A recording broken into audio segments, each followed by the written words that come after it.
아프가니스탄의 사태에 대해서 뉴스를 보셔서 다 알고 계시겠지만 그곳의 상황이 여의치가 않습니다. 이 아프가니스탄과 미국의 관계가 악화된 것은 다 알고 계시겠지만 2001년 9월 11일 이제 9.11 사태 이후였습니다. 그때 이후로 이제 전쟁이 선포되고 20년 동안 이제 전쟁이 있었습니다. 미국이 그곳에 경제적인 또 인적 자원 모든 것들을 투자해서 지금까지 전쟁을 이루어오다가 아시다시피 9월 11일부로 2021년 그러니까 20주년 되는 9월 11일부로 전 미군이 철수하기로 결의했습니다. 결정을 했고 이제 그것의 그 절차를 지금 진행하고 있습니다. 그런데 그 발표가 나기가 무섭게 아프가니스탄의 이슬람 집단인 탈레반이 이제 수도 카불을 점령하고 정권이 이렇게 이양되는 그 모든 과정을 다 생략해버리고 파고 들어가서 이슬람을 장악해버리는 어처구니없는 일이 벌어졌죠.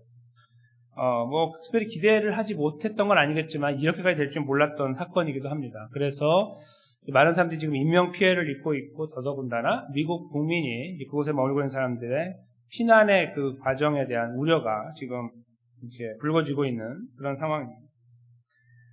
그런 상황 속에 사실 이제 저희가 아파할 일들이 참 많이 있잖아요. 이제 인권을 무시하고 특별히 여자에 대한 인권이 완전히 짓밟혀 있는 그 이슬람 문화권 아래 이제 많은 여인들이 벌써부터 이제 두려워하거나 벌써 다 삶을 다 상실해버린 사람들이 수두룩한 그런 상태가 됐고요. 거의 무정부 상태와 같은 그런 지옥을 방불케 하는 상황으로 이제 건져가고 있잖아요. 이제 그런 때에 이 결정이 이제 최근에 내려졌지만, 지난 8월 14일에 내려졌지만, 5월부터 이제 이런 결정에 대한 가능성들이 계속 이렇게 회자되고 있었습니다. 그래서 이제 사실은 그런 이야기가 나고 있으면은 아프가니스탄에 머물고 있는 미국인이나 아니면 특별히 기독교인들, 복음을 전하기 위한 선교사들, 목사님들이 빨리 피신하는 것이 맞아요. 그렇죠? 그래서 빨리 피신해서 목숨을 보존한 다음에 세컨 찬스를 노릴 수 있잖아요. 그렇죠? 그런 전략적인 방법들이 지혜롭다고 여겨지는데 지난 7월경에 이제 그곳에 있는 목사님들과 기독교 리더들이 결의를 했어요. 뭘 했냐면 우리는 그리스도인이다라는 자기의 신분을 노출하기로 결의한 거예요. 우습죠, 되게. 반대 예로 간 거예요. 이렇게 가야 되는데 이쪽으로 간 거예요. 그래서 그거를 정부에 등록을 한다는 말은 이제 내가 하는 말과 행동 이 모든 것들 일거수일투족을 당신들이 원하는 대로 감시하시오 그런 말이고 만약에 내가 마음에 들지 않으면 나를 잡아가시오.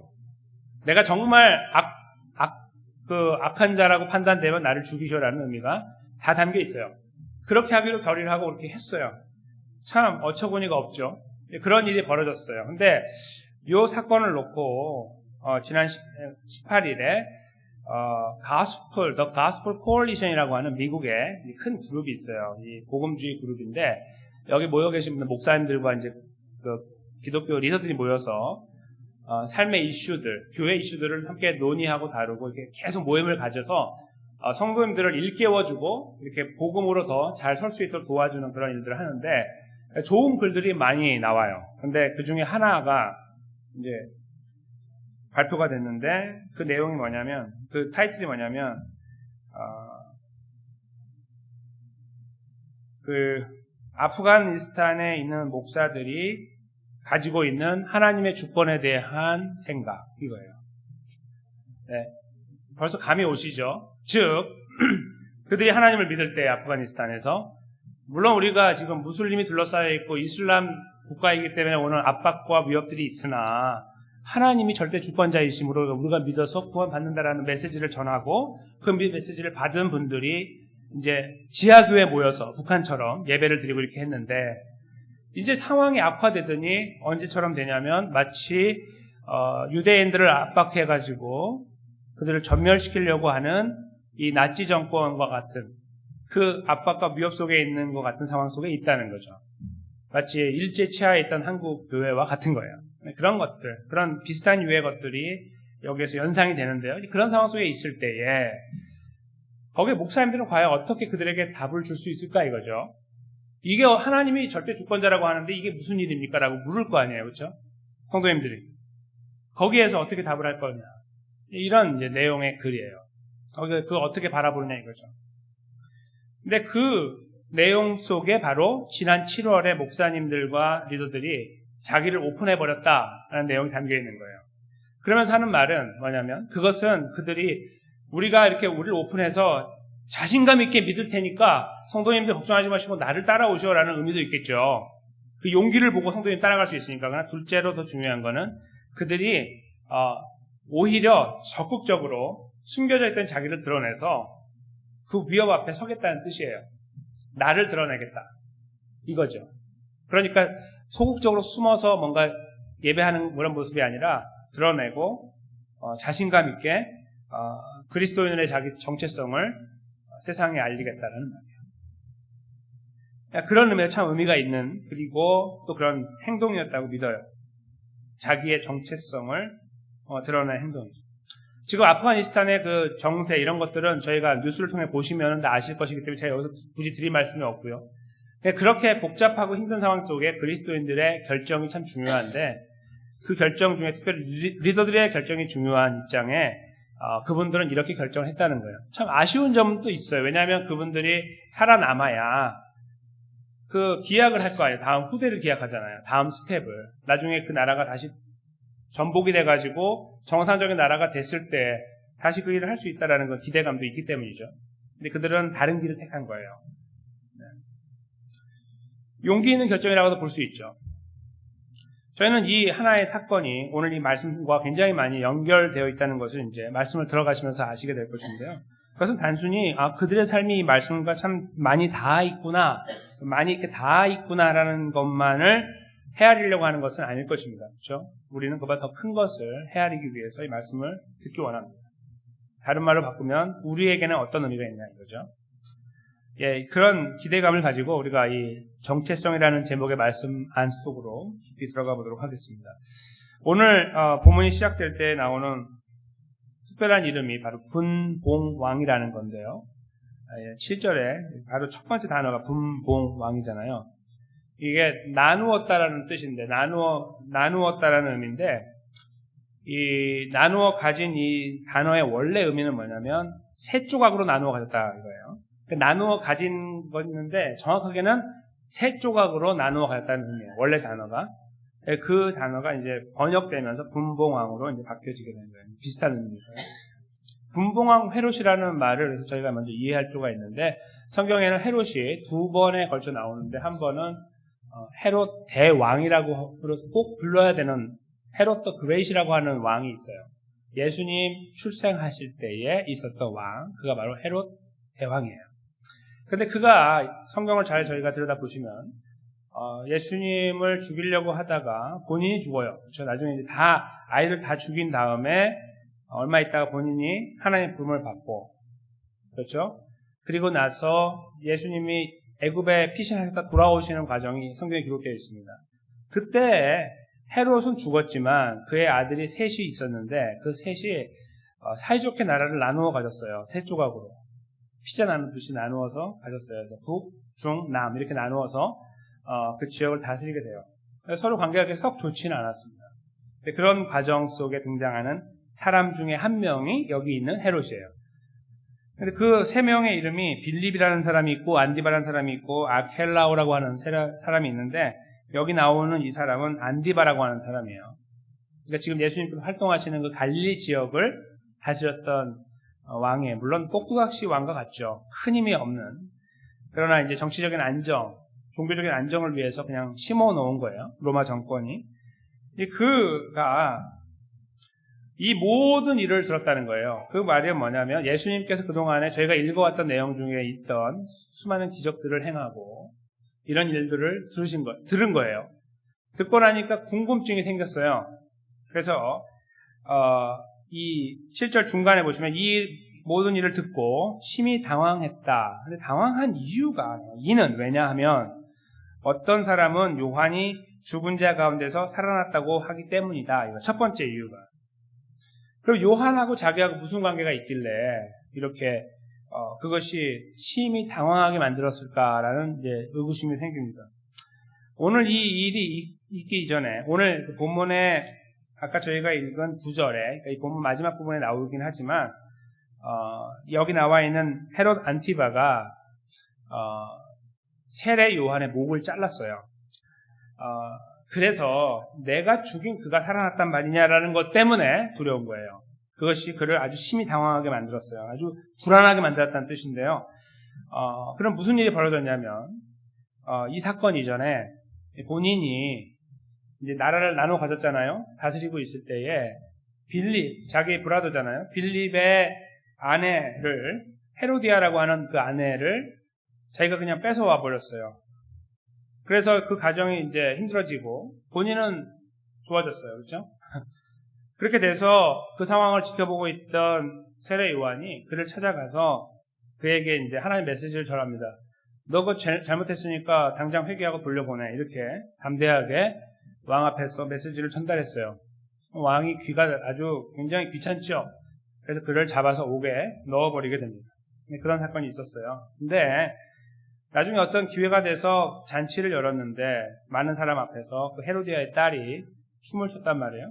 춤을 아주 잘 치니까 이제 본인이 원하는 거 다 주겠다 약속을 해버렸어요. 그래서 그때가 기회가 돼서 헤로디아 즉 이제 부정하게 이런 관계를 유지하는 이 사람 있잖아요. 그러니까 지금 헤롯 안티바의 아내 그가 딸에게 귀에다가 말을 넣어줘요. 세례 요한의 목을 달라고 해라. 그렇죠? 그렇게 해서 어쩔 수 없이 그를 목을 베게 돼요. 그러니까 본인은 안 하고 싶었어요. 왜냐하면 두려움이 좀 있었거든요. 이제 이 유대적인 흐름을 갖고 있는 사람이에요. 그러니까 하나님에 대한 아이디어도 어렴풋이 있고 막 이런 것들이 막 섞여 있는 사람이니까 두려움이 좀 있는 거예요. 그러고 그렇게 하고 싶지 않았는데 할 수 없이 한 거예요. 그러니까 마음에 응어리져 있고 이게 영어로는 트라우마가 된 거예요. 자기 안에 안 좋은 기억이고 아픔이고 두려움이 된 거죠. 그렇게 남아있던 거죠. 그런 것 때문에 여기 7절에서 그 요한이 죽은 자 가운데 살아났다는 말이 거슬렸던 거예요. 그리고 굉장히 마음에 심히 요동하게 만들었고 마가복음 6장 다른 본문에 나와 있는 똑같은 사건을 기록하고 있는 마가복음 6장 20절에 보면은 그가 거의 세례 요한이 살아났다는 것에 무게를 준다. 이건 세례 요한일 거야 라는 두려움으로 꽉 차게 됐다는 것을 쓰고 있습니다. 다른 그 성경에서. 그걸 합해서 보면 지금 여기에서 듣고 있는 이 세 가지 아이디어 중에 가장 자기 마음에 와닿는 것은 세례 요한일 거다라는 생각입니다. 그걸 저희가 이제 감지할 수 있고요. 이제 그 다음 절에 가시면 두 가능성이 더 나오는데 하나는 엘리야가 살아났다고도 하고 어떤 사람은 옛 선지자 한 사람이 살아났다고도 했습니다. 즉, 잘 들어보시면 아시겠지만 셋 다 부활한 거예요. 그렇죠? 첫 번째 케이스도 부활한 거고 둘도 부활, 셋도 부활이에요. 첫 번째는 자기가 죽인 세례 요한, 두 번째는 엘리야라고 하는 유명한 심판의 선지자라고 대명사로 갖고 있는 엘리야, 그 마지막에는 메신저라고 하는 하나님의 말씀을 전하는 선지자 중에 하나. 이렇게 해서 이게 딱 아이디어를 가지고 온 거예요. 그러니까 왕이 물어봤으니까 가져왔어요. 그 아이디어 세 가지가 이렇게 돌고 있는 거예요. 그 세 가지 중에 이 본인은 첫 번째 아이디어에 많이 이렇게 생각을 모으게 됐다 하는 것을 이제 그 마지막 그 구절에서 이제 알게 돼요. 헤롯이 이르되 요한은 내가 목을 베었다. 이제 이런 일이 들리니 이 사람이 누굴까 이거예요. 내가 분명히 목을 뱉는데, 그렇죠? 내가 뱉거든요. 그래서 그걸 갖다 줬거든요. 자기 아내 헤로디아에게. 그걸 눈으로 봤는데 살아났다는 말이 이제 뭐 겁도 났겠고요. 이게 진짜 하면 안 되는 걸 했네. 뭐 이렇게 될 수도 있고 또 하나는 만일 살아났다면 내가 다시 목을 베야겠다라는 생각이 있을 수 있겠죠. 너무 두려우니까. 그렇죠? 그런 것들을 아마 여러 가지 복합적인 생각을 가지고 그를 보고자 하더라. 마지막 절에 기록하고 있다고 생각이 듭니다.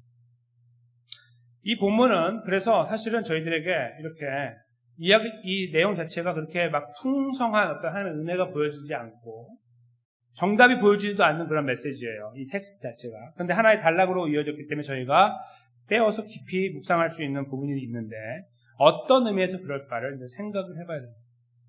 근데 이 세례 요한, 죄송합니다. 이 헤롯이 여기서 보여주는 것은 예수님을 이해하는 방법이에요.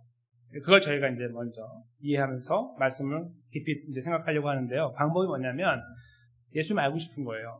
그런데 본인이 직접 예수님을 만나는 방법이 아닌 들려오는 여러 가지 방법들과 아이디어를 바탕으로 아이디어를 얻으려고 하는 거죠. 그렇죠?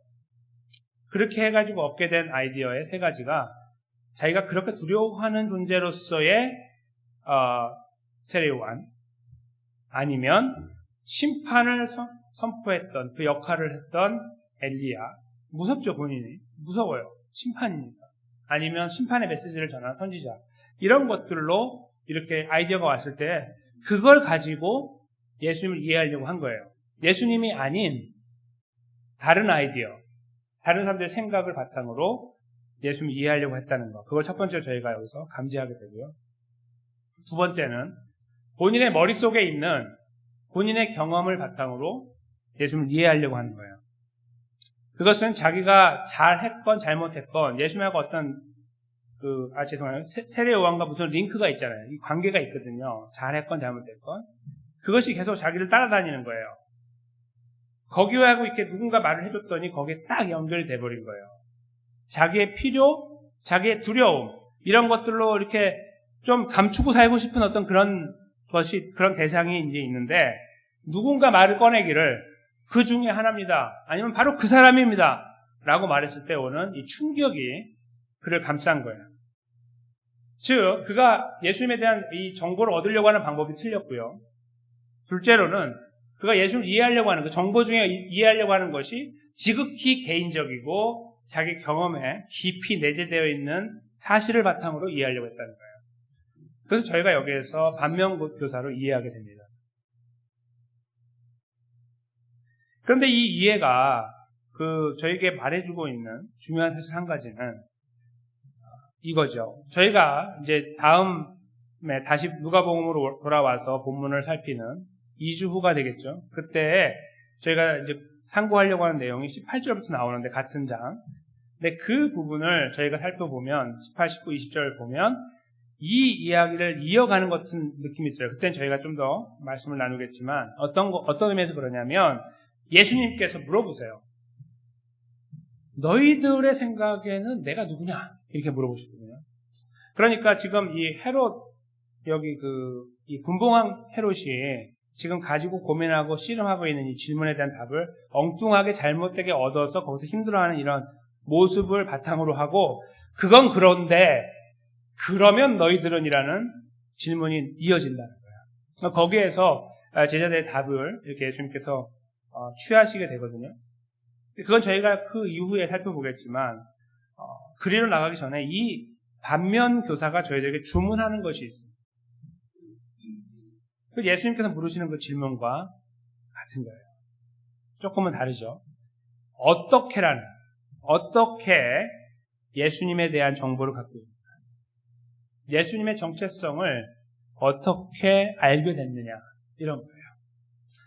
하나님 말씀 성경을 떠나서 수많은 사람들의 경험들, 그런 것들이 하나하나 깊이가 돼서 하나의 덩어리를 형성하고, 그 아이디어가 우리 속에 내재돼서 예수님이 그런 분이라고 이해하고 계시는 분은 안 계십니까? 라는 질문이 금방 나오니다. 즉, 여기에서 보여지고 있는 분봉왕 헤롯이 가지고 있는 예수님에 대한 궁금을 한데 전혀 엉뚱하고 잘못된 자기 경험을 바탕으로 주관적으로 이해하려고 하는 이런 시도들이 있지 않느냐 이거예요.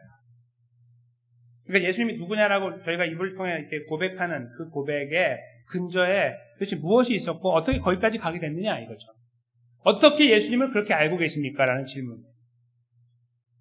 혹시 그 질문의 답이 글쎄 이 사람은 이렇게 말하고 저 사람 저렇게, 그게 이렇게 잘 접목이 돼서 예수님은 이러합니다라고 갖고 계시는 그런 아이디어가 있으셔서 예수님을 신뢰하고 의지하고 가시는 분은 안 계십니까? 그 생각을 잘 해보시면요, 거기에 우리의 경험이 또 접목될 수 있습니다.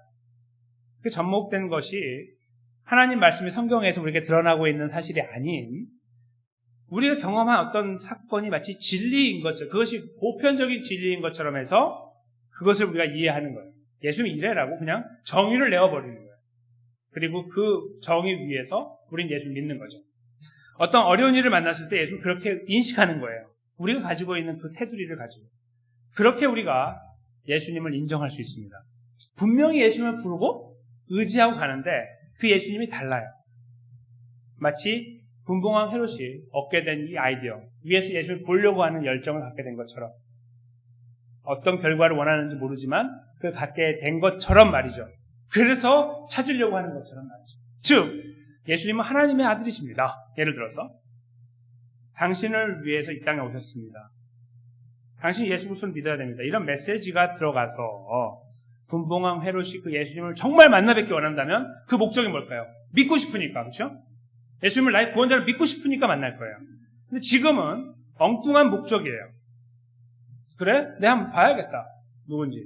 내 눈으로 한번 들여다보고 이게 만약에 세례로 아니면 내가 다시 한번 그를 배워야 되겠다. 뭐 이런 것들이나, 그렇죠? 그래야 내 두려움이 없어지고 내가 평안하게 잠을 잘 수 있으니까 어떤 자기의 어떤 가지고 있는 이 숙제와 더불어서 예수님이 연결되는 이런 형태를 이 본문이 우리가 보여주는데 그것이 그대로 저희들에게 내재되어 우리 안에 들어와 있을 수 있다는 거예요. 다른 말로 바꿔드리면 이겁니다. 우리 머릿속에 있는 숙제들이 있어요. 두려움이 있고요. 당장 극복해야 되는 문제가 있어요. 그리고 우리 경험해 봤더니 하나님께 이렇게 기도를 드렸더니 하나님 이렇게 응답하셨다는 거예요. 이렇게 기도했더니 이렇게 응답하셨어요.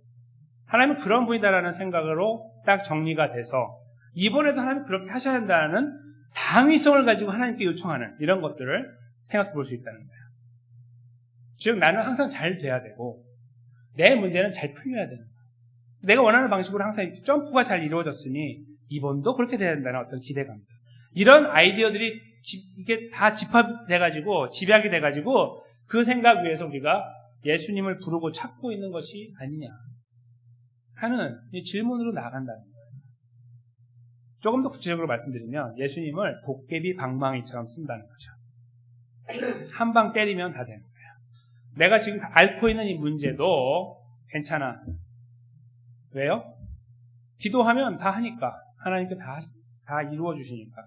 그런 소중한 경험들 자체가 무시된다는 말씀이 아닙니다. 그 소중한 기억들은 우리에게 있는 소중한 기억들로 남아 있어야 돼요. 감사의 제목으로, 그렇죠? 근데 그것이 바탕이 돼가지고 또 다른 사건과 환경 속에서 주님이 그렇게 하셔야 된다라는 당위를 요청하는 것은 우리의 머릿속에 나오는 결과라는 거예요. 하나님 말씀을 통해 나오는 것이 아닌, 하나님 그렇게 해주신 과거의 기억들은 감사의 제목으로 남지만 이번에 그렇게 안 될 수도 있다는 것을 항상 전제하고 가야 되는 거예요. 그 하나님이 우리에게 어떤 큰 영향력을 행사해가지고 우리가 잘되고 복되게 하는 것에 항상 골똘해 계시다가 그때마다 그렇게 해가지고 우리가 성장하고 발전하고 풍성해져야 된다는 그런 생각을 속에서 우리도 모르게 그렇게 인정해버릴 수 있다는 거예요. 그러니까 우리의 기도의 내용이 매우 편협하고 비성경적이며 예수님을 바라보는 입장이 바뀌어 있다는 거예요. 왜곡되어 있는 채로 예수님께 나아가죠. 다시 말씀드리면 예수님에 대한 정체성이 잘못될 수 있다. 오늘 본문 속에 드러나고 있는 이런 방법이 우리 안에 충분히 들어올 수 있는데 우리 안에 그게 들어오다 보면 우리도 모르는 사이에 우리 그리스도인의 삶이 마치 매직을 이루는 것처럼 마술을 이루는 것처럼 이해하고 살아가게 되는 거예요.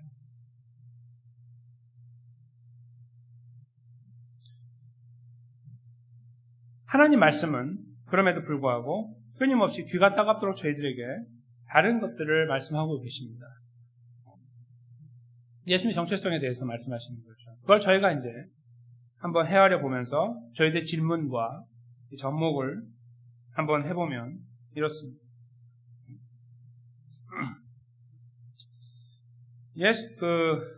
로마서 5장 7절에서 8절인데 여기 화면에 함께 나누어 있습니다.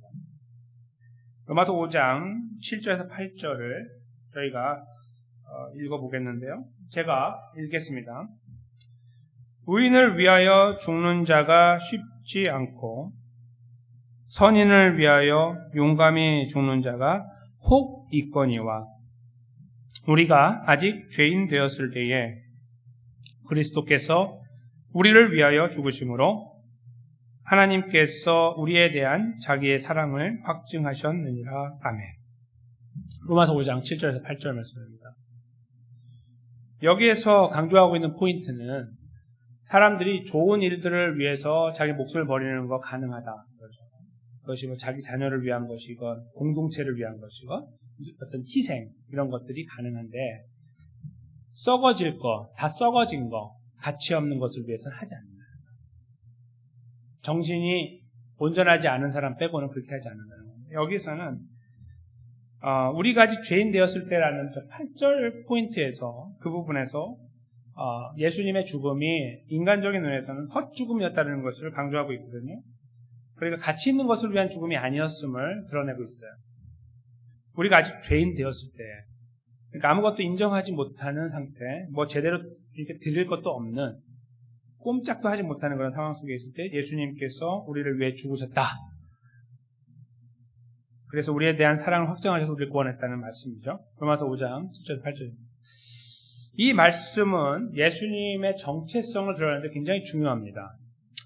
즉 예수님이 이 땅에 오셔서 십자가에 돌아가시고 이 부활하신 사건을 통해서 구원하신 하나님의 백성들을 자신의 즐거움으로 표현하고 있는 히브리서 12장 2절 말씀을 보면 그 십자가의 죽으심을 지나갈 수 있던 근거는 그 이후에 이루어진 구원으로 인한 본인 예수님 당신에게 오시는 그 기쁨, 즐거움 때문이었다고 하는 그 표현을 놓고 볼 때에 예수님께서는 아무런 보상 심리를 가지고 십자가를 지고 계신 것이 아님을 알게 돼요.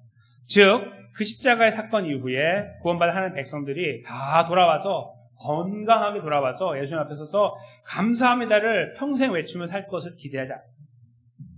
그게 중요하지 않다. 그것이 아니라 그들은 여전히 약하고 부족하지만 그들을 품은 그 십자가의 그 사건을 통해 그들을 완전하게 구원하는 이것에 예수님은 집중하고 있다는 것을 알게 된다는 거죠. 그래서 우리가 아직 죄인 되었고 어떠한 보상도 이렇게 예정되지 않은 상태에서 예수 그리스도께서 십자가에 돌아가셨다는 거예요. 성경은 이 사실을 저에게 귀가 따갑도록 말씀합니다. 다시 말씀드리면 예수님은 이 마술 지팡이가 아니라는 거예요. 예수님께서 우리에게 하셨던 일은 죄와 사망 가운데 구원하십니다. 여러분과 제가 지금 지나가고 삶의 여정에서 만나는 문제를 해결하는 해결사가 되기 위해서 예수님이 우리 앞에 나타나셔서 십자가에 돌아가신 것이 아니라는 거예요. 마치 이 헤롯이 보여주는 것처럼 자기의 실제적인 문제가 등장하니까 거기에 두려워하면서 예수를 만나봐야겠다라고 하는 그런 식의 대상이 아니라는 거예요. 우리가 이 문제가 있으니 이 문제를 가지고 가야 되는 대상으로만 여겨서는 안 된다는 거죠. 그것이 예수님의 정체성을 성경에서 말하고 있고 우리가 그것을 그렇게 잘 이해를 해야 된다는 거예요. 아, 누가 이런 경험을 했다더라. 이 사람은 이런 일이 있었대요. 간증으로 여겨지고 감사하고 하나님께 영광 돌리는 것으로 끝나면 되지만 그것이 나에게도라는 또 하나의 판타지, 그 환상으로 우리에게 다가오면 안 돼요. 나도 그렇게가 아니라는 거예요. 나도 그렇게가 아니고 우리도 이미라는 말을 더 소중하게 여기셔야 돼요. 그 사람도 나도 무엇이 공통 분모가 됩니까? 바로 로마서 5장 7절에서 8절 말씀이라는 거예요. 우리가 아직 죄인, 저 사람도 죄인이었고 나도 죄인이었는데 주님 알지 못했던 그때에 돌아가시고 십자가에 돌아가시고 부활하심으로 구원을 완성하여 우리를 그 자리에 넣어주심으로 저 사람도 나도 구원받았다는 거죠. 근데 저희들 눈은 그렇게 쉽게 고정되지 않아요. 그렇죠? 자꾸 옆을 보게 되고요. 아, 저 사람은 저런데 나는 이게 뭡니까를 항상 외치는 것이 우리 인생이에요. 올해도 그래요. 올해 우리가 예수를 믿고 관계를 형성해도 왠지 그런 문제가 딱 부각되면은 쉽지 않습니다. 그렇죠? 어떤 건들지 다 그래요. 가정의 여러 가지 문제들, 환경들, 뭐 자녀, 부모 이런 것들 있잖아요. 저희가 생각해야 될 굉장히 중요한 것들, 일 이런 거, 내 돈, 내 수입, 내 성공 이런 것들이죠. 그런 것들이 이렇게 딱 부각되면은 우리가 굉장히 딱딱해지면서 거기에서 우리도 모르는 사이에 카드를 그 방망이를 꺼내고 싶어 하는 거예요. 요술 방망이. 예수 그리스도를 그렇게 꺼내고 싶어 하는 거예요. 그런 마음들이 우리 안에 도사리고 있어요. 근데 오늘 본문을 저희가 반면교사로 이해한다면 그것이 잘못됐다는 사실에 동의를 하셔야 되는 거예요. 그리고 우리는 거기에 목매며 살아가는 존재가 아니라는 것을 기억하셔야 된다는 거예요. 우리에게 주어진 구원의 은혜가 우리 안에서 자극되어지는 영향을 미치는 그 일들이 많아져야 된다는 겁니다. 나를 자꾸 메마르게 하는 환경 속에 내가 머물지만 주님의 이름, 예수님만 불러도 눈시울이 적셔지는 이런 은혜가 있어야 된다는 거예요. 그 은혜가 살아나야 우리가 이 분봉왕 헤롯이 보여줬던 이런 모습으로부터 멀어지게 돼요. 그것이 예수 그리스도의 정체성을 올바로 이해하는 사람들이에요. 근데 그것은요, 이 땅의 삶이 중요하지 않으니 기도하지 마시오라는 말씀이 아니라 잘 생각해 보시면 그 말씀이 바로 그 말씀이라는 걸 알게 돼요. 그 예수님을 그렇게 아는 사람만 진실로 예수님께 내 문제를 온전하게 맡기게 돼요. 여러 가지 방법들이 있는데 내가 예수라는 카드를 꺼내보는 이 요술 방망이, 예수라는 요술 방망이를 꺼내보는 분들은요, 그리스도인이라고 해도 마찬가지예요. 뭐 점을 보러 가거나 예를 들어서 어떤 누구를 찾아간다거나 뭐 성도들 중에도 우리가 있잖아요. 그렇죠? 직분이 중요하지 않아요. 제가 예전에 이제 여기 계신 분들 중에 제가 이제 같이 어떤 일 이후에 식사하면서 들었던 이야기인데 어떤 목사님이 성함을 바꾸셨다. 성은 놔두고 함자를 바꾸셨다는 말을 들었습니다.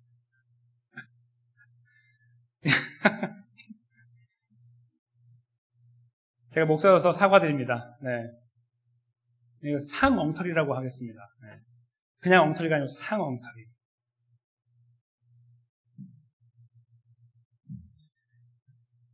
예수라는 요술 방망이 여기 있는데 오늘은 어떤 방망이를 쓸까 이렇게 하는 거예요. 목사가. 예수라는 방망이를 그리고 오늘은 다른 걸 한번 써보는 거예요. 이런 사람으로 존재하는 거예요. 뭘 못하면요. 예수님이 나를 위해 하신 일이 무엇인지를 흐릿하게 갖고 있습니다. 그것이 분명하지 않으면 갖는 거예요. 안 되면 잠깐 제껴놓고 이거 한번 써보는 거죠. 그러니까 지금 예수 그리스도의 진짜 정체성이 아직까지 분명하지 않은 거예요. 목사이건 상관없습니다. 분명하지 않은 거예요. 저희가 그 자리에 빠지기가 그렇게 쉬워요. 그래서 이 본문 말씀이 저에게 의미가 있다는 거예요. 우리에게 있는 문제를 어떻게 우리가 극복할 것인가. 그런 지팡이를 잡으면서가 아니라 여기에서 예수님께서 우리 말씀을 통해 주셨던 정체성, 나는 이런 존재야 라고 말씀하시는 것을 이해할 때 우리가 그분을 붙잡을 수 있는 거예요. 그분만, 다른 게 아니고 그분만. 나의 생명의 주인이니까, 나의 모든 것이니까 붙잡는 거예요. 하나님, 이 문제도 주님 손에 있습니다를 고백하는 거예요. 아까 아프가니스탄에 계시는 목사님들, 리더들의 그 고백을 타이틀로 만들었을 때 그들이 하나님의 주권을 생각하는 것, 어떻게 생각하는가라는 그 타이틀처럼 말이에요. 죽겠는데 무슨 주권입니까? 그렇죠? 죽겠는데 내가. 근데 그들은 거기서 차분히 그 길을 걸어가요. 미쳐서가 아니고 아주 온전하고 똑똑한데 그래요. 왜요? 그들은 이 정체성이 분명해요. 예수 그리스도의 정체성이 거기에 있기 때문에 거기 붙잡고 있는 거예요. 보여지는 이 세상의 흐름 속에 좌지우지되지 않아요. 하나님께서 이미 이루신 구원의 가치를 알고 거기에 만족하는 거예요. 그래서 그 위에서 주님이 이루실 일에 대한 기대감을 갖는 거예요. 그것이 설사 틀어져서 우리가 다 죽는다 할지라도 말이에요. 그 하나님의 주권을 인정하는 거죠. 왜요? 그들은 이미 갖고 있기 때문에. 그 정체성을 분명히 갖고 있는 사람들의 모습이라는 거예요. 그 목사님들의 그런 모습, 그 리더들의 모습은 단순히 그러한 귀감, 우리에게 보여주는 귀감만으로 끝나는 것이 아니라 더 중요하게는 내가 누구냐라고 드러나는 그 부분에 있는데요. 예수 그리스도의 정체성을 분명히 알고 있는 하나님의 백성들은 두 번째로 성숙한 단계로 나아가게 돼요. 그것은 내 문제를 주님께 의탁하는 것을 뛰어넘는 거예요. 어디로 가냐면 내가 누구냐를 드러내는 거예요. 즉 예수 그리스도의 정체성을 알고 있습니다. 그가 누군지를 아는 사람은요, 내가 누군지를 알아요. 그렇죠? 내가 그분 때문에 구원받았다는 거 아니까. 나는 예수의 제자이고 나는 그리스도인이고 하나님의 자녀이고 하나님의 백성이에요. 이 정체성에 대한 거예요. 그것을 드러내는 거죠. 숨기지 않고. 이것처럼 어려운 일은 없습니다. 제가 누군가의 성도님들의 눈을 바라보며 그렇게 하셔야 됩니다 라고 제가 지금 말씀드린다면 다른 데로 눈길을 돌리시겠죠. 저도 마찬가지예요. 어려운 일입니다. 그러나 그것을 저희가 무시하고 지나가면 안 되고 붙잡아야 되고 고민해야 됩니다. 나의 정체성, 거기에 확고한 정체성을 갖고 있는지 먼저 우리에게 물어야 됩니다. 예수님을 잘 이해하고 있는지, 나는 그 안에서 정확하게 예수를 믿고 있는지를 물어야 되고요. 그 다음으로 나아가서 나는 그리스도인답게 살아가려고 발버둥 치고 있는지를 물어야 됩니다.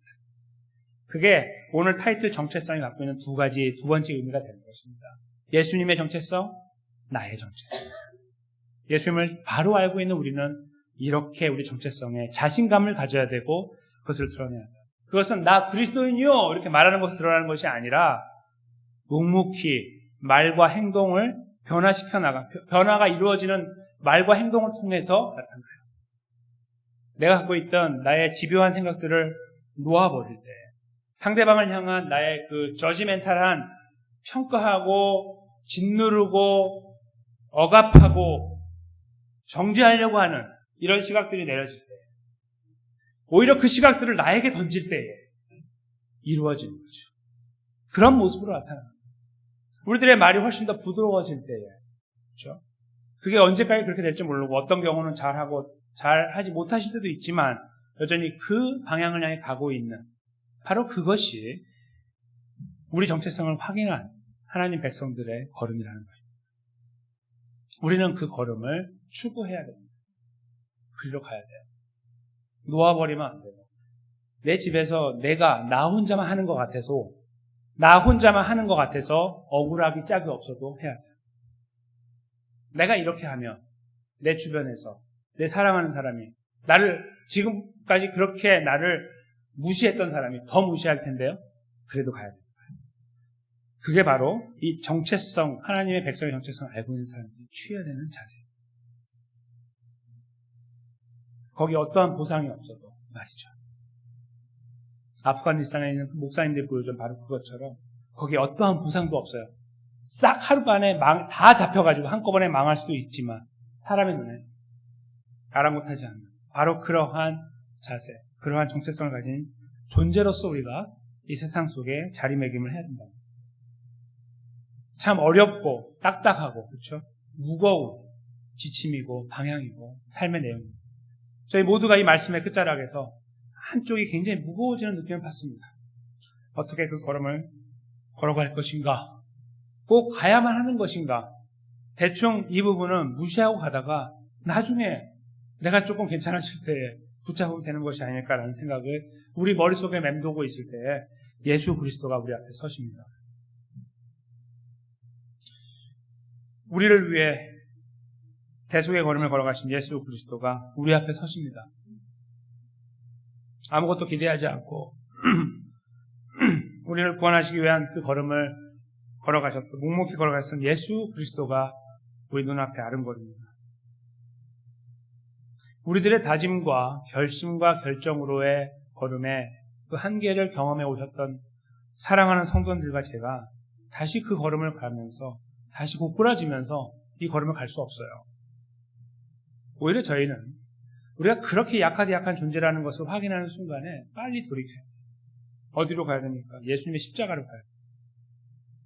나를 죄와 사망에서 구원하신 하나님 백성을 삼아주신 이 구원을 완전하게 완성하신, 더 이상 변화가 없어요. 아무것도 우리를 뺄 수 없는, 우리 찬송 드렸던 찬송을 다시 한번 가정에 돌아가서 불러보세요. 찬송 속에 담겨 있어요. 아무것도 끊을 수 없는 하나님의 구원의 은혜, 그 안에 우리를 넣어주신 그 예수 그리스도의 십자가의 걸음이 우리 안에서 조명되고 조명될 때 이 삶이 참 복잡하고 힘들고 다양하고 너무나 크게 다가오는 그 순간에 우리가 그렇게 순간순간 매몰되고 있지만 거기에서 우리는 그 십자가를 바라보게 되는 거예요. 그 십자가가 매직을 이루기 때문에, 마술을 이루기 때문이 아니라 이미 마술을 이루었기 때문에 우리를 구원하셨다는 사실, 거기에 있는 겁니다. 죽음을 두려워하지 않아요. 우리는 죽음이 중요한 게 아니에요. 두려운 게 아니죠.